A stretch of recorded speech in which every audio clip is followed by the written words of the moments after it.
பிஸ்மில்லாஹிர்ரஹ்மானிர்ரஹீம். அல்ஹம்துலில்லாஹ் வஸ்ஸலாத்து வஸ்ஸலாமு அலா அஷ்ரஃபில் அன்பியாஇ வல் முர்சலீன் சய்யிதினா முஹம்மத் வ அலா ஆலிஹி வ அஸ்ஹாபிஹி வ அத்பாஇஹி அஜ்மஈன். ரப்பி இஷ்ரஹ்லி சத்ரி வ யஸ்ஸிர்லி அம்ரி வஹ்லுல் உக்ததம் மின் லிசானி யஃப்கஹு கௌலி. ரப்பி ஸித்னி இல்மா. அஸ்ஸலாமு அலைக்கும் வரஹ்மத்துல்லாஹி வபரகாத்துஹு. இது இரண்டாம் பாகம் சூரா அல் கஸஸில் நம்ம பார்த்துட்டு இருந்தது. முதல் பாகத்தில் நம்ம என்ன பார்த்தோம்னா, மூசா நபியோடைய தாயாருக்கு அல்லாஹ் கொடுத்த வாக்குறுதியில் முதல் பகுதி அல்லாஹ் நிறைவேற்றிட்டான். அது என்னன்னா, இந்த குழந்தையை திரும்பி உன்னிடத்திலே நான் சேர்ப்பேன் அப்படின்னு சொல்லி. இப்போ அடுத்து இரண்டாம் பகுதிக்கு போகிறதுக்குள்ளே நடக்கிற சம்பவங்களை தான் நம்ம பார்க்க போகிறோம். அது என்னென்னா, மூசா நபியை அல்லாஹ் எப்படி தூதராக்குறான், இறை தூதராக்குறான் அப்படிங்கிறது தான். இறை தூதர்கள் சம்மந்தமாக நம்ம நிறைய விஷயங்கள் குரான்லேருந்து கற்றுக்கலாம். அதில் மூசா நபி இதில் நமக்கு அல்லாஹ் வேறு ஒரு கோணத்தை நமக்கு முற்றிலுமாக நமக்கு அல்லாஹ் கற்றுத்தரான். எப்படின்னா, மூசா நபியை அல்லாஹ் ஒரு கெட்ட மன்னருடைய பராமரிப்பில் வளர்க்க வைக்கிறான். அவருடைய பிள்ளையாகவே வளர்க்க வைக்கிறான் அல்லாஹ். இது ஒரு இந்த நமக்கு அல்லாஹ் சொன்னதிலே நபிமார்கள் வரலாற்றிலே ரொம்ப வித்தியாசமான ஒரு விஷயந்தான். ஒவ்வொரு நபிமாருக்கு ஒவ்வொரு சிறப்பு அல்லாஹ் கொடுத்துருக்கான். அவங்களுக்கு ஒவ்வொரு விதமான அருள் அல்லாஹ் செய்கிறான். இப்போ மூசா நபிக்கு அல்லாஹ் என்ன கொடுக்குறான்னா, அந்த காலத்தில் உலகத்தில் தலை சிறந்த நிறுவனமாக இருந்த அந்த ஒரு அரசாங்கத்தில் இருக்கிற கல்வியை மூசா நபிக்கு அல்லாஹ் கற்றுத்தரான். அதாவது என்னென்ன விஷயங்கள்லாம் அவங்க கற்றுக்கிட்டாங்களோ அதெல்லாம் மூசா நபிக்கு கற்றுக்க வர்றதுக்கு ஒரு வாய்ப்பு அல்லாஹ் ஏற்படுத்துகிறான். நீங்கள் வரலாற்று குறிப்புகள்லாம் பார்த்தீங்கன்னா, வெளி அரசாங்கங்கள்லேருந்து ஈஜிப்டுக்கு அவங்களோட இளவரசர்களையும் எல்லாம் படிக்கிறதுக்கு அனுப்புவாங்க அப்படிங்கிற சில இதெல்லாம் ஆய்வாளர்கள் சொல்கிறாங்க. அப்போ எந்த அளவுக்கு அது சுற்றி இருந்த நகரங்களுக்கு மற்ற அரசாங்கங்களுக்கு அது பெரிய ஒரு பிரம்மாண்டமாக தெரிஞ்சிருந்தால் கல்வி அறிவுக்காக அவங்க அங்கே அனுப்பியிருப்பாங்க. அவங்களோட தொழில்நுட்பம் இப்போ வரைக்கும் நிலைச்சி நிற்கிற அளவுக்கு பிரம்மாண்டமான ஒரு தொழில்நுட்பமாக இருக்குது. அப்போ இதில் அல்லாஹ் மூசா நபி என்ன பண்ணுறான்னா, இதில் அல்லாஹ் மூசா நபியை கற்றுக்க வைக்கிறான். இதில் இருக்க விஷயங்கள்லாம் கற்றுக்க வைக்கிறான். இளவரசருங்கும் போது அவருடைய கற்றுக்கிற விதமும் கற்றுக் கொடுக்குற ஆளுங்களும் ரொம்ப உயர்ந்த நடையில் இருப்பாங்க, உயர்ந்த தரத்தில் இருப்பாங்க. போர்க்கலைகள் இது மாதிரி எண்ணற்ற விஷயங்களை நம்ம சொல்லலாம். அந்த ஃபிரௌனுடைய அரசாங்கத்திலேருந்து அந்த இல்மை அல்லாஹ் யாருக்கு கொடுத்துருக்கான்னா, மூசா நபியை கற்றுக்க வைக்கிறான். அதை எப்படி அல்லாஹ் சொல்கிறான்னா, ஃபலம்மா பலக அஷுத்தஹு வஸ்தவா ஆத்தைனாஹு ஹுக்மன் வ இல்மா கெதாலிக்க நஜ்ஸியல் முஹ்சினீன். ஃபிரௌன் எடுத்து வளர்த்த அந்த மூசா நபிக்கு அந்த அந்த காலத்தில் இருந்த சிறந்த கல்வி அறிவு அல்லாஹ் கொடுக்குறான். அது இல்லாமல் மூசா நபியோட தாயார் அவங்க என்ன வளர்க்குறாங்க, அவங்க வளர்க்குறவங்க எப்படி வளர்க்குறாங்கன்னா, மூசா நபி ஒரு முஹ்சினாக வளர்க்குறாங்க. ஏதாவது நல்லடியாராக வளர்க்குறாங்க. இதில் நமக்கு நிறைய படிப்பினைகள் இருக்குது. ரொம்ப முக்கியமாக என்னென்னா, நம்ம இருக்க காலத்தில் நம்ம சுற்றி இருக்க இடங்கள் ஃபுல்லாக நிறையா தவறுதலான விஷயங்கள் இருக்குது. அப்போது நம்ம பெற்றோர்களாக இல்லை நம்ம சமூகத்தில் பெரியவங்களாக நமக்கு இருக்க கடமை என்னென்னா, நம்ம ஒரு முக்கியமாக குடும்பத்தில் தாய் தந்தை இருவருமே என்ன பண்ணணும்னா, குழந்தைங்களுக்கு ஒரு முன்மாதிரியாக இருந்து அவங்களுக்கு அதை கற்றுக் கொடுக்க வேண்டிய ஒரு கடமை நமக்கு இருக்குது. அப்போது ஃபிரௌனுடைய அரசாங்கம் எந்த அளவுக்கு வல்லரசாக இருந்துச்சு, எப்படி அறிவில் மேம்பட்டு இருந்தாங்கங்கிறது ஒரு பக்கம் இருந்தாலும், அவங்க எந்த அளவுக்கு ரொம்ப தவறான செயல்கள் இருந்தாங்க, எல்லா விஷயங்களையும் தவறு இருந்திருக்கும். அப்போ அந்த தவறுகள்லாம் மூசா நபி கற்றுக்காமல் அதில் அவங்க நாட்டம் இல்லாத அளவுக்கு அவங்க பெற்றோர் அவங்க தாயார் அவங்கள வளர்க்குறாங்க. அப்போது ஒரு தாய் தந்தை அவங்களுக்கு இருக்க அந்த அவங்க கற்றுக் கொடுக்க வேண்டிய கடமைகளும் நமக்கு இதில் தெரியுது. வேறு யார்கிட்ட இருந்து மூசா நபி அல்லாவுக்கு அடிபணிகிறத பற்றி அல்லாட்ட தான் நம்ம எல்லாத்தையும் கேட்கணும் அப்படிங்கிறத எங்கேருந்து கற்றுக்க போகிறாங்க, ஃபிரௌனாக்களை சொல்லிக் கொடுக்க போகிறான். அப்போது நம்ம முதல் பகுதியிலே பார்த்தோம், மூசா நபியோடைய தாயார் மூசா நபியோட சகோதரி எந்த அளவுக்கு ஒரு தனியாக முடிவெடுக்கிற மாதிரியான ஒரு பக்குவத்தை கற்றுக் கொடுத்துருக்காங்க அப்படின்னு. ஏன்னா நமக்கு அந்த இடத்துல அல்லாஹ் சொல்லலை, அல்லாஹ் அந்த இல்மை கொடுத்தேன் அப்படின்னு சொல்லலை. ஆனால் மூசா நபி அவங்க சகோதரி என்ன பண்ணுறாங்கன்னா, அந்த ஃபிரௌனுடைய ஆட்கள் ஒரு குழந்தைக்கு பால் ஊட்டுற ஆளை தேடும்போது அவங்க அதை கரெக்டாக கையாண்டு அதை கொண்டு சேர்க்குறாங்க. அப்போ இந்த விஷயத்தில் என்ன தெரியுதுன்னா, நம்ம பிள்ளைகளுக்கு சில ஆளுமைகளை நம்ம கற்றுக் கொடுக்க வேண்டிய கடமை நமக்கு இருக்குது. அவங்க சில விஷயங்களை தன்னிச்சையாக முடிவெடுக்கிறது, நல்லது கெட்டதை பார்த்து எது நல்லது எது கெட்டது அப்படின்றத தெரிஞ்சுக்கிறது, என்ன செய்யணும், அதாவது சாமர்த்தியமான அந்த இதையும் நம்ம கற்றுக் கொடுக்க வேண்டியது இருக்குது. நமக்கெல்லாம் நம்ம எந்த மாதிரியான விஷயத்தை கற்றுக் கொடுக்கணுங்கிறத நமக்கு ஒரு சின்ன வழிகாட்டுதல் கொடுத்துட்டான். அதை எப்படிங்கிறத நம்ம தான் நம்ம குழந்தைகளுக்கு ஏற்ப தீர்மானித்து நம்ம முயற்சிகளை செய்ய வேண்டும். இப்போ மூசா நபியோடைய பின்னாடி இவங்க இது வரலாற்றில நம்ம அதுதான் நம்ம பார்க்க போறோம். எந்த அளவுக்கு அவங்களுக்கு நல்லது எது, கெட்டது எதுன்னு அத பிரிச்சு பார்க்குற அந்த இது வந்து அவங்க வச்சிருந்தாங்க. அதாவது அநியாயக்கார கூட்டத்தில இருந்தாலும் இது தப்பு, இது கெட்டது அப்படின்றத அவங்க வந்து விளங்கி வச்சிருக்காங்க. அப்போ நம்ம ஒரு குழந்தை வளர்ப்புல வந்து இதில நெறைய படிப்பினைகள் இருக்கு. நம்ம காலத்துக்கு ரொம்ப ரொம்ப மிகவும் தேவைப்படுற விஷயம். பிறகு மூசா நபி என்ன பண்றாங்கன்னா, ஒரு அவங்க வாழ்ந்து அவங்க நல்ல ஒரு பெரிய ஆணாக மாறிட்டாங்க. எல்லா விஷயங்களும் கத்துக்கிட்டாங்க. இப்போ வந்து நகரத்துக்குள்ள வந்து ஆள் இல்லாத நேரங்கள்ல போய், அவங்க வந்து நகரத்த போய் போறாங்க. போகும்போது என்ன ஆகுதுன்னு சொன்னா, 2 பேர் அடிச்சுக்கிறாங்க. அடிச்சுக்கிற பார்க்கும்போது, ஒருத்தர் வந்து மூசா நபியுடைய அவங்களுடைய பனி இஸ்ரவேலர் ஆட்கள்ல ஒருத்தர். இன்னொருத்தர் யாருன்னா, ஃபிரௌனோட ஆள். அப்ப அடிச்சுக்கும்போது, மூசாவுடைய அ குடும்பம் அதாவது வம்சமா இருக்க அந்த பனி இஸ்ரவேல் அதாவது அடிமைப்பட்டு இருக்கிற அந்த ஒரு நபர் என்ன பண்றாங்கன்னா, மூசா நபிட்ட உதவி கேட்குறாங்க. ஏன்னா, இவரும் அவங்க சார்ந்தவர் தானே. அதனால உதவி கேட்டா செய்வாருங்கிற அடிப்படையில வந்து அவர் உதவி கேட்குறாரு. எனக்கு உதவி செய்யுங்க அப்படின்னு சொல்லி கேட்குறாங்க. இப்ப மூசா நபி என்ன பண்றாங்கன்னா, "வதஹலல் மதீனத அலா ஹீனி கஃப்லத்தின் மின் அஹ்லிஹா ஃபவஜத ஃபீஹா ரஜுலைனி யக்ததிலானி ஹாதா மின் ஷியதிஹி வ ஹாதா மின் அதுவிஹி ஃபஸ்தகாஸஹு அல்லதி மின் ஷியதிஹி அலல்லதி மின் அதுவிஹி." உடனே மூசா நபி என்ன பண்ணுறாங்கன்னா, ஃபவகஸஹு அவரை வந்து ஒரு அடி அடிக்கிறார். ஃபவகஸஹு மூசா கதா அலைஹி அவர் வந்து அதனால் அவர் என்ன பண்ணுறாருன்னா இறந்து போயிறார். அவர் இப்போ என்ன ஆகுது, ஒரு அடி தான். கால ஹாதாமின் அமளி ஷைத்தான் உடனே அவர் என்ன சொல்கிறான்னா, ஹாதாமின் அமளி ஷைத்தான் ஒரு ஷைத்தானுடைய காரியத்தை நான் செஞ்சுட்டேனே அப்படின்னு சொல்லி அதை சொல்கிறாரு. சொல்லிவிட்டு இது யார்கிட்ட சொல்லணும், அல்லாட்ட சொல்கிறார். சொல்லிட்டேன்னா, இன்னஹு அதுவும் முதில்லும் முபீன் நான் தெளிவான ஒரு வழிகேட்டில் தான் இருக்கேன் அப்படின்னு அல்லாட்ட பேசுகிறார். இனிமேல் நம்ம ஒரு விஷயத்த வந்து திரும்ப திரும்ப பார்க்கலாம். என்னன்னா, மூசா நபி வந்து தொடர்ந்து அல்லாஹ்விட்ட வந்து உரையாடிட்டே இருப்பாங்க. இப்ப அல்லாஹ் வந்து மூசா நபிட்ட பேசுறானா? இல்ல. ஆனா மூசா நபி வந்து நம்புறாங்க, நம்ம பேசுனா அல்லாஹ் பதிலளிப்பான் அப்படிங்கிற அந்த நம்பிக்கை அவங்களுக்கு இருக்கு. அதனால என்ன பண்றாங்கன்னா, நான் தப்பு செஞ்சுட்டேன் அல்லாஹ். நான் வந்து இது வந்து ஷைத்தானுடைய செயல். இது ஷைத்தான்ட்ட இருந்த ஒரு செயலை நான் செஞ்சுட்டேன். இன்னஹு அதுவும் முதில்லுல் முபீன் அவன் நிச்சயமாக ஷைத்தான் வந்து தெளிவான வழிகேடன் தான் அப்படின்னு அவர் வந்து அல்லாஹ்ட்ட சொல்றாரு. சொல்லிட்டு அல்லாஹ் என்ன திருப்பி என்ன சொல்றாருன்னா, கால ரப்பி என் இறைவா என்னுடைய ரப்பே இன்னி தலம்து நஃப்ஸி என்னுடைய உள்ளத்துக்கு நான் என்னுடைய நஃப்ஸுக்கு நானே தீங்கிழைச்சுக்கிட்டேன் அப்படின்னு அவர் சொல்லிட்டு ஃபகுஃபிர்லி அதை எனவே நான் மன்னிச்சிரு அப்படின்னு கேட்குறாரு. அப்போது இங்கே 2 விஷயம் இருக்குது. மூசா நபி வந்து எப்படி மன்னிப்பு கேட்குறாங்க, அதனோட படிநிலைகள் என்ன? அப்போ நம்ம ஒரு தவறு செய்கிறோம். அப்போ இந்த தவறு என்ன தவறா வேணா இருக்கலாம். இங்கே அல்லாஹ் கொலையை பற்றியே பேசுகிறான். இதில் நிறைய தவறுகள் இருக்குது. ஏன்னா 2 பேர் சண்டை போட்டுக்கிட்டாங்கன்னொடனே மூசா நபி வந்து அவர் அவர் என்ன ஒரு தீர்மானித்து ஃபிரௌனுடைய கூட்டத்தார் மேலே கை அடிச்சிட்டாரு. அதாவது கை ஓங்கி அடிச்சிட்டாருன்னு வச்சுக்கோங்க. ஆனால் வந்து மூசா நபி வந்து யார் மேலே தப்பு அப்படிங்கிறத தாண்டி அவர் அவசரப்பட்டு செயல்பட்டு கூட இருக்கலாம். ஏன்னா ஒரு தீர்ப்பு வழங்கணும்னா 2 பக்கத்துல இருக்கணும். அந்த அந்த அந்த நபர் ஒரு திருடனா கூட இருக்கலாம். இல்ல ஒரு தவறு செய்த ஒரு நபரா கூட இருக்கலாம். அவன கைது செய்றதுக்கு இந்த நபர் வந்து போராடி இருக்கலாம், சண்டை போட்டுருக்கலாம். ஆனா காரணம் எதுவா இருந்தனோ, நெறைய விஷயங்கள் இருந்தாலும் அவர் என்ன சொல்றார்னா, இந்த மொத்த செயலும் என்ன சொல்றார்னா, நான் ஷைத்தானுடைய ஒரு காரியம் தான் இது. நான் வந்து அவன் தெளிவா என்ன வழி கெடுத்துட்டான் அப்படின்னு சொல்லிட்டு, அதுக்கப்புறம் என்ன சொல்றாருன்னா, ரப்பி இன்னி தலம்து நஃப்ஸி நான் எனக்கு தீங்கிழைச்சுக்கிட்டேன். நானே என்ன வழி தவற செஞ்சுட்டேன் அப்படின்றார். இதில 2 விஷயம் இருக்கு. முதல்ல ஒரு விஷயம் தப்புங்கிறத நம்ம உணர்ந்துக்கிறோம். அது கண்டிப்பா இருக்கு. உணரணும். அப்பதான் நம்ம பாவ மன்னிப்பு கேட்கிற நிலைகள் இதுதான். அதுக்கப்புறம் என்னன்னா, நம்ம அதில பொறுப்பு எடுத்துக்கணும். ஆ இப்போ நம்ம பொதுவா வந்து சைத்தான் தான் செஞ்சான். நம்ம வந்து இத நம்ம பார்க்கலாம். நம்ம ஈஸியா வந்து இவரால தான் தப்பு செஞ்சேன். இது மட்டும் இந்த இடத்துல அப்படி இல்லாம இருந்திருந்தா, நான் இப்படி தப்பு செஞ்சிருக்க மாட்டேன். இதனால தான்ப்பா அப்படி செஞ்சுட்டேன். கோவத்தால செஞ்சுட்டேன். இப்படி நம்ம தவறுகள வந்து நம்ம பொறுப்பெடுத்துக்காம, பல பேர் பலவிதமா நம்ம காரணங்கள தள்ளி தள்ளி விடலாம். ஆனா, அல்லாஹ் வந்து நம்மகிட்ட எதிர்பார்க்கிறது அது இல்ல.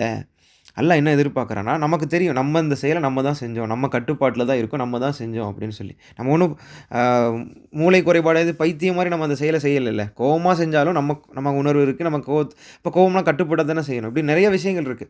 அப்போ நம்ம ஒரு தப்ப நம்ம பார்க்குறோம். தப்பு ஒண்ணு நடக்குது. நம்ம தப்பு ஒண்ணு செய்றோம்னு சொன்னா, முதல்ல அந்த தப்பு வந்து தப்புங்கிறத முதல்ல ஒத்துக்கணும். அந்த தப்ப வந்து நான் செஞ்சேன் அப்படிங்கிறத ஒத்துக்கணும். இது வந்து நம்ம ரொம்ப ரொம்ப கஷ்டமான விஷயமா கூட இருக்கலாம். ஆனா வந்து இத வந்து ஒத்துக்கிட்டா மட்டும் தான், அடுத்த ஸ்டெப் என்ன பண்ணலான்னா, அல்லாஹ்ட்ட பாவ மன்னிப்பு கேட்கறது. நம்ம வந்து வெளிய யார்ட்ட என்ன வேணா சொல்லிக்கலாம். இல்ல நான் அதனால தான் அது நடந்துச்சு, இதனால தான் இது நடந்துச்சுன்னு. ஆனா அல்லாஹ்ட்ட பாவ மன்னிப்பு கேட்கணும்னு சொன்னா, அதுக்கு முதல்ல பாவம் எது, தப்பு எதுன்னு முதல்ல தெரிஞ்சுக்கணும். அதுக்கப்புறம் வந்து அந்த பாவத்த வந்து நம்மளுடைய பங்கு இருக்குல்ல, நம்ம அதில ஒரு காரியத்த நம்ம தானே செய்றோம். அப்ப அதையும் ஒத்துக்கணும். இது நம்ம ஆதம் நபியிலயும் நம்ம பார்ப்போம். இங்கேயும் அல்லாஹ் மூசா நபியிலயும் அது அது அது மாரியான ஒரு விஷயத்த அல்லாஹ் நமக்கு எடுத்து காட்டுறான். அதுக்கப்புறம் அத சொல்லிட்டு என்ன சொல்றான்னா, "ஃபக்ஃபிர்லி இறைவா என்ன மன்னிச்சிரு" அப்படின்னு கேட்கிறாரு. இவ்வளோ தூரம் இது கேட்டதுக்கப்புறம் அல்லாஹ் என்ன சொல்றான்னா, ஃபகஃபர லஹு அல்லாஹ் வந்து அவரை மன்னித்துட்டான்னு நமக்கு சொல்றான். அப்போ மூசா நபி வந்து பாவ மன்னிப்பு கேட்குறாங்க. கொலை நடந்துருச்சு கேட்குறாங்க. ஆனா அல்லாஹ்ட்ட கேட்டோம் அல்லாஹ் என்ன சொல்றான்னா, மன்னிச்சுட்டேங்கிறான். அப்போ அல்லாஹ்வோட மன்னிப்பு அவ்வளோ ஈஸியா கிடைச்சிருமா? நமக்கு ஒரு கேள்வி இருக்குல்ல. கொலை பண்ணிட்டு இப்படி மன்னிப்பு கேட்டா கிடைச்சிருமா அப்படின்னு. உண்மையா திருந்தி கேட்டா மன்னிப்பு கிடைச்சிரும் அப்படிங்கிறது தான் இதில நமக்கு தெரியுது. சொல்லிட்டு அல்லாஹ் என்ன சொல்றான்னா, "இன்னஹு ஹுவல் கஃபூருர் ரஹீம்" நிச்சயமாக அவன் வந்து பாவங்களை மன்னிப்பவனாகவும் இருக்கான். அவன் வந்து கருணை உள்ளவனாகவும் இருக்கான் அப்படின்னு அல்லாஹ் நமக்கு சொல்றான். எப்படி இன்னஹு நிச்சயமாக அப்ப நம்ம எல்லாருக்கும் ஒரு சந்தேகம் வருது. அந்த சந்தேகத்த உடனே அல்லாஹ் என்ன சொல்றான்னா, நிச்சயமாக அவன் பாவங்களை மன்னிப்பவனா இருக்கான். நீங்க சந்தேகம் கொள்ள வேணாம்னு அல்லாஹ் நமக்கு சொல்றான். அடுத்த அந்த ஆயத்து முடியறதுக்குள்ள சொல்றான். அடுத்த ஆயத்து வந்து ரொம்ப வித்தியாசமா இருக்கும். என்னன்னா, "கால ரப்பி பிமா அன்அம்த அலைய ஃபலன் அகூன தஹீரம் லில் முஜ்ரிமீன்" பாவ மன்னிப்பு கேட்டாச்சு. அல்லாஹ் மன்னிச்சுட்டான். ஆனா அல்லாஹ் மன்னிச்சுட்டான் அப்படிங்கிறது, நான் உங்களுக்கும் எனக்கும் அல்லாஹ் சொல்லும்போது தெரியும். மூசா நபிக்கு அன்னைக்கு தெரியுமானா, அல்லாஹ் நேரா அல்லாஹ் மூசா நபிட்ட பேசல. இப்ப இந்த இடத்துல நமக்கு என்ன படிப்பினைன்னா, நம்ம வந்து நம்பணும். என்னன்னா, அல்லாஹ் வந்து மன்னிச்சுருவான் அப்படின்னு நம்பணும். அதுதான் அது இன்னஹு ஹுவ கஃபூருர் ரஹீம்னு அல்லாஹ் சொல்றது மூலமா என்னன்னா, அல்லாஹ்ட்ட நிஜமா நம்ம பாவ மன்னிப்பு கேட்டா நம்பணும். அல்லாஹ் மன்னிச்சுருவான். நம்ம கேட்ட பாவ மன்னிப்பு கிடைக்கும் அப்படின்னு சொல்லி. நம்ம வெளிய வேற ஒரு நபர்ட்ட போய் அல்லாஹ் என்ன மன்னிச்சுருவானா அப்படின்னு நம்ம கேட்கறது தேவையில்ல. அல்லாஹ் இந்த வசனத்துல என்ன சொல்றான்னா, நிஜமா நம்ம தப்ப உணர்ந்து, அந்த தப்புக்கு வந்து நம்ம பொறுப்பேத்து நம்ம அல்லாஹ்ட்ட பாவ மன்னிப்பு கேட்டோம்னா, அல்லாஹ் நம்மள மன்னிக்கிறான் அப்படின்னு அல்லாஹ் சொல்றான். இதுக்கப்புறமும் ஒரு இது இருக்கு. அது என்னன்னா, அந்த தப்ப நான் திரும்பி செய்யவே மாட்டேன்னு அவர் மூசா நபி சொல்றார்ல, நான் வந்து என்னைக்குமே அநியாயக்காரர்களுக்கு இனிமே எந்த தவறும் எந்த ஒரு ஆதரவும் குடுக்க மாட்டேன். அவங்களுக்கு பக்கம் நிக்க மாட்டேன் அப்படின்னு அவர் சொல்றார். அப்ப தப்ப உணரணும். தப்ப உணர்ந்து அந்த தப்ப வந்து ஒத்துக்கணும். ஒத்துக்கிட்டு நம்ம பொறுப்பேத்துக்கணும். அப்புறம் மன்னிப்பு கேட்கணும். அப்புறம் அந்த தப்ப செய்ய மாட்டேன்னு உறுதியா நம்ம ஒரு முடிவு எடுக்கணும். இது எல்லாமே பாவ மன்னிப்புல இருக்கிற முக்கியமான விஷயங்கள். இத நம்ம ஒரு நபர் செஞ்சுட்டோம்னா, அல்லாஹ் நம்மள மன்னிப்பான்னு நம்ம நம்பணும். இது நடந்து முடிஞ்சிருச்சு. இப்ப அடுத்த நாள் ஆகுது. அடுத்த நாள் ஆனோனே திருப்பி வந்து மூசா நபி வந்து பயந்துக்கிட்டே வந்து அந்த நகரத்துக்குள்ள போறாங்க.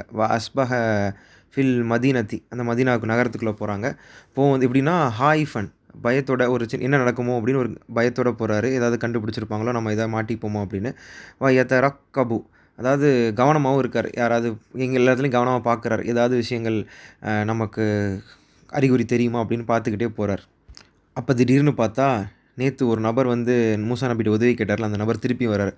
இதல்லதிஸ் தன்சரு தன்சரஹு வில் அம்சி நேற்று நாள்ல வந்து யார் உதவி கேட்டானோ, அந்த நபர் வந்து இன்னைக்கு வந்து உதவி கேட்குறாரு. என்ன கேட்குறாருன்னா, எஸ்தஸ் ரிஹுஹு சும்மா இல்லாம ரொம்ப சத்தம் போட்டு மூசா நபியோட உதவிய கேட்குறாரு.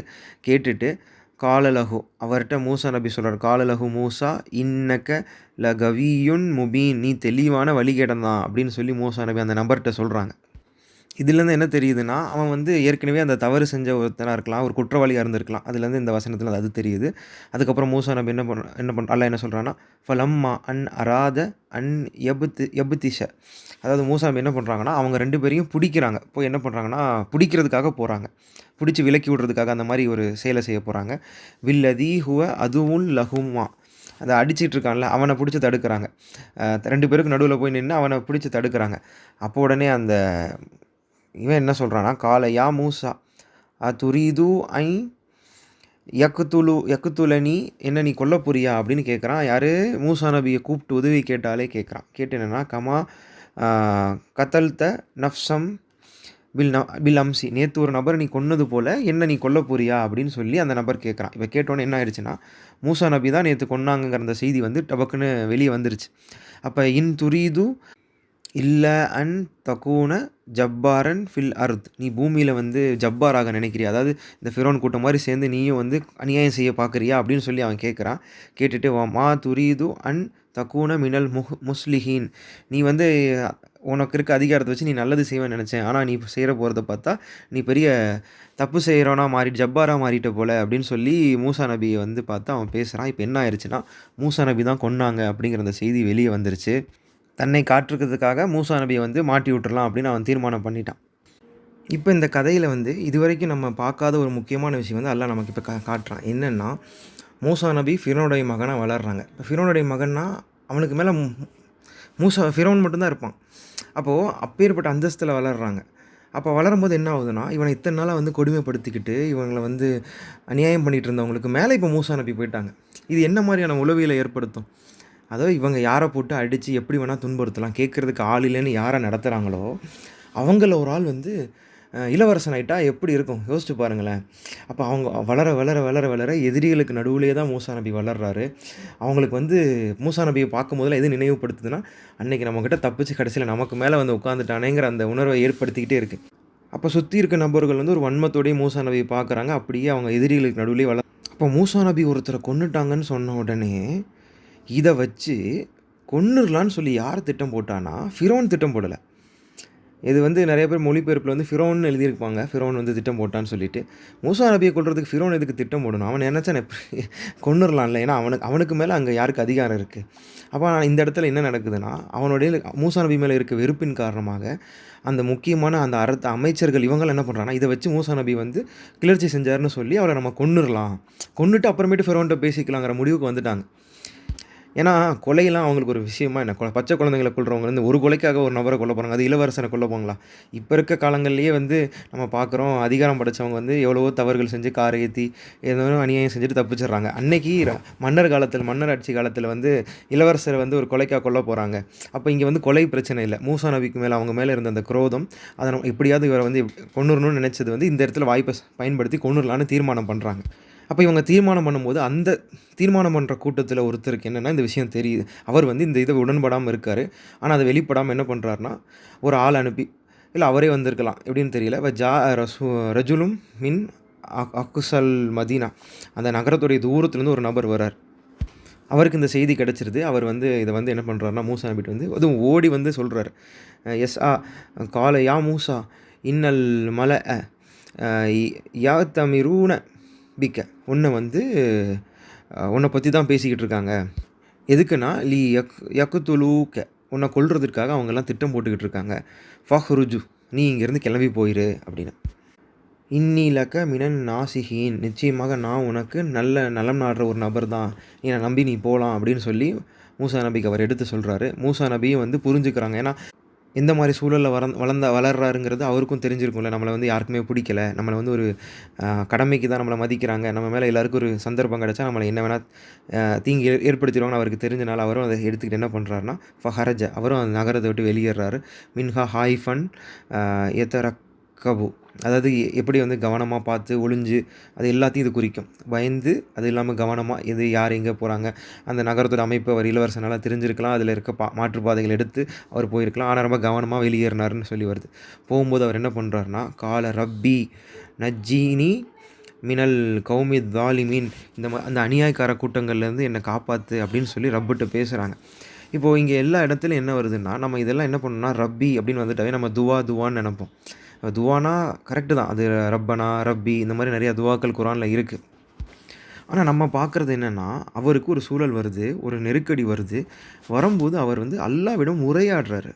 அல்லாஹ் நான் வந்து என்னை காப்பாற்று அப்படின்னு சொல்லி. அதை நீங்கள் வந்து துவான்னு பிரித்து பார்க்குற மாதிரி, அதாவது ஒரு இபாதத்து மாதிரி உட்காந்து தொழுதுட்டு கையேந்தி கேட்குற மாதிரி இல்லாமல், அவர் அந்த சூழலில் சந்தர்ப்ப சூழலில் எப்படிலாம் அல்லாஹ்ட்ட வந்து உரையாடுறாருங்கிறது நம்ம மூசா நபி வரலாற்றில் பார்த்துக்கிட்டே இருப்போம். கூட ஒரு நபர், அதாவது அல்லாஹ் தன்னோட இருக்கான் அப்படிங்கிறத வந்து இந்த இடத்துல அவர் வெளிப்படுத்திக்கிட்டே இருப்பார். இந்த கசஸ் ஃபுல்லாக நம்ம அதை பார்க்கலாம். அப்போ அவர் என்ன பண்ணணும்னு யோசிச்சுக்கிட்டு அவர் இருக்கும்போது அல்லாஹ் வந்து அவர் முகத்தை வந்து எது பக்கம் திருப்புறான்னு சொன்னால், மதியன் நகரம் பக்கம் திருப்பினதா அல்லாஹ் சொல்கிறான். ஃபலம்மா தவஜ்ஜஹ தில்கா மதீனா. அந்த மத்தியனுங்கிற அந்த பகுதியை நோக்கி அவர் அல்லாஹ் திருப்புறான். கால அசா ரப்பி ஐ யஹ்தியனி சவா சபீல்.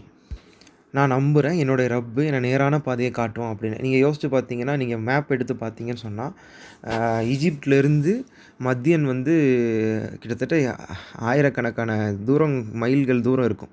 அப்போ அப்படி இருக்கிறவர் வந்து அதுவும் பாலைவனத்தை கடந்து போகணும்னு சொன்னோம்னா, ஒரு ஒரு ஒரு இடம் திசை மாறி போனாலும் அவர் வந்து எங்கேயோ போய் காணாமல் போயிடுவார். அப்போ அவர் மத்தியனை தேர்ந்தெடுத்து அவர் மத்தியனுக்கு போகலான்னு அவருக்கு உள்ளத்தில் அல்லாஹ் ஏற்படுத்துகிறான். இல்லை அவர் மத்தியனுக்கு போகலான்னு தீர்மானிக்கிறாரு. அப்போ அவர் என்ன சொல்கிறாருன்னா, தீர்மானிச்சுட்டு இது ஒருவேளை இதுக்கு எனக்கு அல்லாஹ் வழிகாட்டுவான்னு சொல்லி நம்பி அந்த பயணத்தை மேற்கொள்கிறார். அல்லாஹ் மேலே வச்ச தவக்குலும் நமக்கு இதில் தெரியுது. அப்போ வந்து கவனமாக அவர் செய்ய வேண்டிய வேலைகளும் செய்கிறாரு, அதுக்கேற்ற மாதிரி அல்லாஹ் மேலே நம்பிக்கையும் வைக்கிறாரு. ரெண்டுமே நமக்கு அல்லாஹ் இங்கே காட்டுறான். எப்படி அவர் கவனமாக பயந்து இந்த நகரத்தை விட்டு வெளியேறினார், அதுக்கப்புறம் எப்படி ஒரு நகரத்தை வந்து அவருக்கு அல்லாஹ் காட்டினோன்னே அவர் வந்து அந்த நகரத்துக்கு போகிறதுக்கு அல்லாஹ் மேலே திருப்பி இப்படி தவக்குல் வச்சார். இப்படி அல்லாஹ் மேலே நம்ம வைக்க வேண்டிய நம்பிக்கை எப்படி இருக்கணுங்கிறது அல்லாஹ் திரும்ப திரும்ப இதில் வலியுறுத்திக்கிட்டே இருக்கான். வலம்மா வரதமா மதியன வஜத அலைஹி உம்மத்தன், அங்கே வந்து ஒரு கூட்டத்தை மினன் நாசி, மக்கள் ஒரு கூட்டத்தை பார்க்குறாரு. மதிய நகருக்கு வர அல்லாஹ் வழிகாட்டிட்டு அவர் வந்து அடைஞ்சிடுறாரு. அடைஞ்சோன்னே அங்கே என்ன பார்க்குறாருன்னா, ஒரு கூட்டம் இருக்குது. மக்கள் ஒரு கூட்டம் என்ன பண்ணிகிட்ருக்காங்கன்னா, எஸ் கூன வ தண்ணி காட்டிகிட்டு இருக்காங்க. அதுக்குன்னா அவங்களுடைய வந்து ஆடுகளுக்காக இருக்கலாம், இது மாதிரி கால்நடைகளுக்கு தண்ணி காட்டிகிட்டு இருக்காங்க. ஆனால் அவர் என்ன பார்க்குறாருன்னா, வஜத மின் தூனிஹிம், அவங்களுக்கு பின்னாடி வந்து அந்த பெண் ஒரு 2 பெண்கள பார்க்குறாரு. இம்ரத்தைனி 2 பெண்கள பார்க்குறாங்க. அந்த 2 பெண்களும் என்ன பண்ணுறாங்கன்னா, ததூதானி, அதாவது கால்நடைகளுக்கு வந்து ஒரு கூட்டம் வந்து தண்ணி கொடுத்துக்கிட்டு இருக்கு. பின்னாடி ஒரு கூட்டத்தில் பெண்கள் என்ன பண்ணுறாங்கன்னா, தண்ணிக்கு அந்த ஆடு வந்து தண்ணியை பார்த்தா போக நினைக்கும்ல, ஆனால் அதை விடாமல் அந்த ஆடுகளை வந்து பிடிச்சி வச்சுக்கிட்டு இருக்காங்க. போக வேணான்ற மாதிரி தடுத்துக்கிட்டு நிற்கிறாங்க. அதை பார்த்தோன்னே விசித்திரமாக இருக்குல்ல. ஏன்னா தண்ணி இருந்தால் ஆட்டோ தண்ணி பிடிக்க விடலாம்ல. ஆனால் அவங்களால வந்து தண்ணியை கொண்டு போய் அந்த கூட்டம் பிடிச்சிக்கிட்டு இருக்க வரைக்கும் அவங்களால வந்து போய் தண்ணி எடுக்க விட முடியல. ஏன்னா ஏதோ ஒரு காரணத்துக்கு வித்தியாசமாக பார்க்குறதுக்கு வித்தியாசமாக இருக்குது. ஏன்னா ஒரு ஆடு தண்ணி இருக்குது, மக்கள் வந்து ஆட்டை வந்து தண்ணி கொடுத்துட்ருக்காங்க ஒரு கூட்டம். ஆனால் பின்னாடி பார்த்தா 2 பெண்கள் என்ன பண்ணுறாங்கன்னா, இன்னொரு அவங்கக்கிட்ட இருக்க ஆடுகளை வந்து அந்த தண்ணிக்கிட்ட நெருங்க விடாமல் தடுத்துக்கிட்டு இருக்காங்க. யோசிச்சு பார்த்தா கொஞ்சம் வித்தியாசமாக இருக்குல்ல. அப்போ உடனே மூசா நபிக்கு என்னன்னு போய் கேட்குறாங்க. மா ஹத்துபுக்குமா, உங்களுடைய விஷயம் என்னது அப்படின்னு கேட்குறாங்க. ஏன் இது மாதிரி செஞ்சிட்ருக்கீங்க அப்படின்னு கேட்குறாங்க. அப்போனே 2 பேரும் சேர்ந்து என்ன சொல்கிறாங்கன்னா, காலத்தா லா நஸ்கி ஹத்தா நுஸ் நுஸ் நுஸ்திர ரியா உ அபூனா ஷைஹுன் கபீர் அப்படின்னு சொல்கிறாங்க. அதாவது எங்களால் வந்து அவங்க அந்த ஆடுகளை எடுத்துகிட்டு போகிற வரைக்கும் தண்ணி காட்ட முடியாது. எங்கள் தந்தை வந்து பலகீனமானவர், அதாவது வயசானவராக இருக்கார் அப்படின்னு சொல்கிறாங்க. அதனால் நாங்கள் தான் அந்த வேலையை செய்ய வேண்டியது இருக்குது அப்படின்னு. இதில் என்ன தெரியுதுன்னா, பெண்கள்கிட்ட வந்து ஒரு தவறான நடத்துக்கொள்கிற ஒரு கூட்டமாக அந்த மக்கள் இருக்காங்க, அந்த அந்த நபர்கள் இருக்காங்க. அதாவது இவங்க ஆடு போனால் இவங்ககிட்ட போய் தவறாக நடந்துக்கிற மாதிரி நம்ம பார்க்குறோம்ல, பஸ்ஸில் இந்த மாதிரி செய்கிறாங்க, இந்த மாதிரி நிறைய செய்திகள் நம்ம கேள்விப்படுறோம். அப்போ அந்த மாதிரியான ஒரு சூழல் இருக்குது. அதனால் அவங்க என்ன பண்ணுறாங்கன்னா, அவங்க போனதுக்கப்புறம் நம்ம போய் இந்த வேலையை செஞ்சுக்கலாம், அதுக்கு நடுவில் நம்ம செய்ய வேணான்னு சொல்லி அந்த ஆடுகளை வந்து அவங்க தடுத்துக்கிட்டு இருக்காங்க. இப்போ உடனே மூசா நபி என்ன பண்ணுறாங்கன்னா, ஃபசகா லஹுமா சும்ம தவல்லா, மூசா நபி வந்து அந்த ஆடுகளுக்கு வந்து அவங்க தண்ணி காட்டுறாங்க. காட்டிட்டு ஒரு ஒரு ஒரு மரத்தோட நிழலில் போய் என்ன பண்ணுறாருன்னா, மூசா நபி போய் அமர்ந்துக்கிறாங்க. தண்ணி காட்டி முடிச்சுட்டு அமர்ந்துக்கிறாங்க. எதுவுமே போய் அவங்கக்கிட்ட பேசலை, எதுவுமே பண்ணலை, அமர்ந்துக்கிறாங்க. அமர்ந்துட்டு என்ன பண்ணுறாங்கன்னா, அல்லாட்ட பேசுகிறாங்க. ஃபகால ரப்பி, என் ரப்பே, இன்னி லிமா அன்சல்த இலைய மின் ஹைரின் ஃபக்கீர் அப்படின்னு சொல்லிட்டு. இது வந்து இப்போ மூசா நபியோட மனநிலை என்னென்னா, அவங்க வந்து பாவம் செஞ்சுட்டாங்க, எல்லாம் மன்னிச்சிருவான்னு நம்புகிறாங்க. அது அவங்க நம்புகிறாங்க. ஆனால் அதில் என்ன விஷயம்னா, இப்போ தப்பு செஞ்சு பாவங்களை கொஞ்சம் சேர்ந்துருக்குன்றனால நன்மை அதிகமாக செய்யணும்னு நினைக்கிறாங்க. தன்னோட நன்மையோட கணக்கில் வந்து அவர் என்ன நினைக்கிறாருன்னா, நான் ஒரு ஃபக்கீர்னு அவர் நினைக்கிறார். அதை எப்படி சொல்கிறாருன்னா அல்லாட்ட, இன்னி லிமா அன்சல்த, நீ எனக்கு என்னெல்லாம் வழங்க இருக்கியோ அதில் நான் வந்து இலைய மின் ஹைரின் ஃபக்கீர், நீ நல்லதுன்னு எனக்கு எதை கொடுத்தாலும் நான் செய்வேன் அப்படின்ற மாதிரி அவர் கேட்குறாரு. இது வந்து அல்லாட்ட வந்து எப்படி முறையிடுறான்றது நமக்கு இருக்குது. இப்போ நம்ம வந்து ஒரு தப்பு செஞ்சிட்டோம் அப்படின்னு சொன்னால் நம்ம அதுக்கப்புறம் என்ன செய்யணும்னா, சீர்திருத்தங்கள் செய்யணும், நல்ல விஷயங்கள் அதிகமாக செய்யணும். அதன் மூலமாக என்ன ஆகும்னா, அந்த பாவங்களுக்கு மன்னிப்புக்காக நம்ம செய்ய வேண்டிய முயற்சிகள் இதெல்லாமே இருக்குது. இந்த வசனத்தை வந்து அவர் பொருளாதாரம் இல்லாமல் இருந்ததை குறிக்கிற மாதிரி அப்படிலாம் அவர் சொல்லலை. அவர் என்ன கேட்குறாருன்னா, எனக்கு நீ வந்து நன்மை செய்கிறதுக்கு வாய்ப்பு. இப்போ அவர் என்ன பண்ணார், ஒரு 2 பேர் கஷ்டப்பட்டுட்டு இருந்தாங்க, அவங்களுக்கு அவர் நன்மை செஞ்சார். அந்த மாதிரி வாய்ப்புகளை எனக்கு நான் அதிகமாக ஏற்படுத்தி கொடுங்கறன்னு அவர் அல்லாட்ட கேட்குறாரு. நான் வந்து நீ எனக்கு வழங்க இருக்க நன்மைகளில் நான் வந்து ஃபக்கீராக இருக்கேன் அப்படின்னு அவர் சொல்கிறார். நன்மைகளில் நான் வந்து ஃபக்கீராக இருக்கேன் அப்படின்னு சொல்கிறார். இப்போது இப்படி அல்லாட்ட துவா செஞ்ச உடனே ஃபஜாஅத்ஹு இஹ்தாஹுமா தம்ஷி அலஸ் திஹ்யாஇ, 2 பெண்களில் ஒரு பெண் என்ன பண்ணுறாங்கன்னா, மூசா நபி நோக்கி வந்து கொஞ்சம் வெக்கத்தோடு வந்து காலத்து வந்து என்ன பண்ணுறாங்கன்னா பேசுகிறாங்க. பேசி இன்ன அபி எது ஊக்க, என் தந்தை உங்களை அழைக்கிறாங்க அப்படின்னு சொல்லி கேட்குறாங்க. நீங்கள் எனக்கு இன்றைக்கி செஞ்ச காரியத்துக்காக உங்களுக்கு கூலி வழங்க நினைக்கிறாங்க. லி எஜ்ஸியக்க அஜ்ரா, அதாவது கூலி வழங்க நினைக்கிறாங்க அப்படின்னு. இப்போ இதில நெறைய விஷயங்கள் இருக்கு. இப்போ பொதுவா வந்து நம்ம அல்லாட்ட கேட்குறோம் அப்படின்னு சொன்னா, அல்லாவே நேர்ல வந்து நமக்கு வானத்திலேருந்து குடுக்க மாட்டான். இந்த மாரி மனிதர்கள் மூலமா தான் நமக்கு வாய்ப்பு ஏற்படுத்துவான். அப்ப அந்த வாய்ப்பை நம்ம எடுத்துக்கணும் அப்படிங்கிறதும் இதில நமக்கு ஒரு படிப்பினை இருக்கு. உங்களுக்கு நாங்க கூலி வழங்க நினைக்கிறாங்கன்னு சொன்னோனே, அவர் ஒண்ணும் சொல்லல. எனக்கு அல்லாவே போதுமா, போணும் அப்படின்ற மாரியெல்லாம் அவர் பேசல. அப்ப அந்த வாய்ப்ப எடுத்துக்கிறாரு. எடுத்து என்ன மா சகைத்த நீங்க எனக்கு தண்ணி காட்டுனதுக்காக எங்க தந்தை உங்களுக்கு ஒரு கூலி தர நினைக்கிறாங்க அப்படின்னு சொல்றாங்க. அப்ப அவர் அந்த இடத்துக்கு வந்தோனே, அந்த தந்தைய பார்க்க சென்ற உடனே, அந்த தந்தை விசாரிக்கிறாங்க. "என்னாச்சு? உன்னோட செய்தி என்ன?" அப்படின்னு கேட்ட உடனே, கஸ்ஸ அலைஹில் கஸஸ அவருடைய செய்தி வந்து முழுமையாகவும் மூசா நபி என்ன பண்றாங்கன்னா சொல்றாங்க. சொன்னதுக்கு பதிலா அவர் என்ன சொன்னார்னா, "கால லா தஹஃப் நஜ்வத மினல் கௌமி ஸாலிமீன்" நீ வந்து ஒரு அநியாயக்கார கூட்டத்திலேருந்து நீ தப்பிச்சு வந்துட்ட அப்படிங்கிறத வந்து அவர் கவலைப்படாதன்னு சொல்லி ஆறுதல் சொல்றார். ஆறுதல் சொல்லி முடிச்ச உடனே, அங்க உள்ள இருந்த அவங்களுடைய 2 பெண்கள்ல ஒரு பெண் என்ன சொல்றாங்கன்னா, "யா பத்தி என்னுடைய தந்தையே" அப்படின்னு அன்பா அழைச்சு, "இஸ்தஅஜிர்ஹு இவர நீங்க பணியமர்த்திக்கலாம்" அப்படின்னு சொல்லிட்டு, நிச்சயமா வந்து ஆ பணியமர்த்துறதுக்கு ரொம்ப வலிமையான ஆளாவும், நம்பிக்கை உள்ள ஆளாவும் தெரியிறாரு அப்படின்னு அவங்க சொல்றாங்க. சொன்ன உடனே அவங்க தந்தை சொல்றாங்க, இன்னி உரீது நான் வந்து உனக்கு என்னோட 2 மகள்கள்ல ஒருத்திய வந்து உனக்கு நான் மணம் முடிச்சு தர விரும்புறேன். என்ன ஒப்பந்தத்திலனா, அவங்களுக்கு நீ மஹரா என்ன குடுக்கணும்னா, எனக்கு வந்து நீ வந்து 8 வருடம் வந்து நீ பணி செய்யணும். இல்லன்னா 10 வருடங்கள் செஞ்சாலும் எனக்கு ஓகே தான். எனக்கு சரிதான். சம்மதம் தான். 2ல எத நீ தேர்ந்தெடுத்தாலும் நான் வந்து உன்ன சொல்ல மாட்டேன். குறை சொல்ல மாட்டேன். உன்ன அதுக்கு மேல நான் சிரமப்படுத்தவும் அல்லாஹ் நாடினால் நீ என்ன வந்து நேர்மையானவராகவும், நல்லறம் செய்றவராகவும் நீ என்ன காண்பாய் அப்படின்னு சொல்லி அவரு மூசா நபிட்ட பேசுறார். அப்போ இங்க நெறைய விஷயங்கள் நடக்குது. நம்ம கவனமா பார்க்கணும். அப்போ முதல்ல வந்து 2 பெண்கள் இருக்காங்க. அவங்க வந்து மூசா நபிய வந்து பார்க்குறாங்க. பார்த்தோனே மூசா நபி எப்படின்னா ரொம்ப கண்ணியமா நடந்துக்கிறாரு. அவங்களுக்கு உதவிய செஞ்சுட்டு, அவங்க கிட்ட எதுவுமே பேசாம, எந்த உதவியும் அவங்க கிட்ட போய் பேசாம அவர் என்ன பண்றாருன்னா, விலகி போய் தனியா அமைதியா இருந்து அல்லாஹ்ட்ட துவா செய்றாரு. எனக்கு வந்து நன்மை செய்ற வாய்ப்புகள் நீ அதிகமா தா அல்லா நான் வந்து ஃபக்கீரா இருக்கேன் அப்படின்னு அவர் கேட்குறாரு. அதில வந்து அவர் மற்ற விஷயங்களையும் தேவையுள்ளவரா இருக்கணும். அதில நம்ம புரிஞ்சுக்கலாம். ஆனா வந்து இந்த உலகத்தில பொருளாதாரம் இல்லாதது தான் அல்லாஹ்ட்ட அவர் வந்து சொன்னாரு. அது மட்டும் தான் அப்படி நம்ம புரிஞ்சுக்க தேவையில்ல. அப்ப அந்த பிரார்த்தனைக்கு பிறகு 2 பெண்கள்ல ஒரு பெண் வந்து மூசா நபிய வந்து தன் தந்தைட்ட வந்து பேச அழைச்சிட்டு போறாங்க. அப்போ மூசா நபியோட நடத்தைய பார்க்குறாங்க. பார்த்து இவர் நல்ல மனிதரா இருக்காரு. இவர் அப்படின்னு சொல்லி நல்ல விதமா தன் தந்தைட்ட சொல்றாங்க. சொன்னதன் விளைவாக அவங்க வந்து அவர அழைச்சிட்டு வர சொல்றாங்க. வயதான மனிதரா இருக்காரு. ஆனா வந்து பெண்களுக்கு வந்து திருமணம் பண்ணி வைக்கிற மாரி நல்ல ஆண்கள வந்து அவர் அந்த ஊர்ல காணல. அதனால தான் அந்த சூழல்லயும் வந்து அந்த 2 பெண்கள் வந்து அந்த சிரமப்பட்டு குடும்பத்த பார்த்துக்க வேண்டிய சூழல் அவங்களுக்கு இருக்கு. அப்ப இந்த மாரி சுத்தி தீய ஆண்கள் இருக்கிற இடத்துல வந்து இப்ப மூசா நபி வந்து அவர் நடந்துக்கிற ஒழுக்கமான விஷயங்கள பார்த்துட்டு, அவங்க தன் தந்தைகிட்ட போய் நல்ல விதமா சொல்றாங்க. தந்தை என்னன்னா, "இந்த ஊர்ல இப்படி ஒரு நல்ல பையன் இருக்கானா?" அப்படின்னு ஒரு ஆச்சரியப்பட்டு கூப்ட்டுருக்கலாம். அவர அழைச்சிட்டு வா, அவருக்கு நான் வந்து கூலி தர விரும்புறேன். அவர் செஞ்ச வேலைக்கு வந்து அவருக்கு நான் ஒரு பொருளாதார தர விரும்புறேன், ஈடு தர விரும்புறேன் அப்படின்னு சொல்றாங்க. சொன்னதுக்காக வந்து அவங்க அழைச்சிட்டு வராங்க. அழைச்சிட்டு வந்தோனே, மூசா நபி தன்னோட விஷயங்கள்லாம் சொன்ன உடனே, அவர் தந்தை என்ன நினைக்கிறாருன்னா, நீங்க தப்பிச்சுட்ட கவலைப்படாதன்னு சொல்லி ஆறுதல் சொல்றாங்க.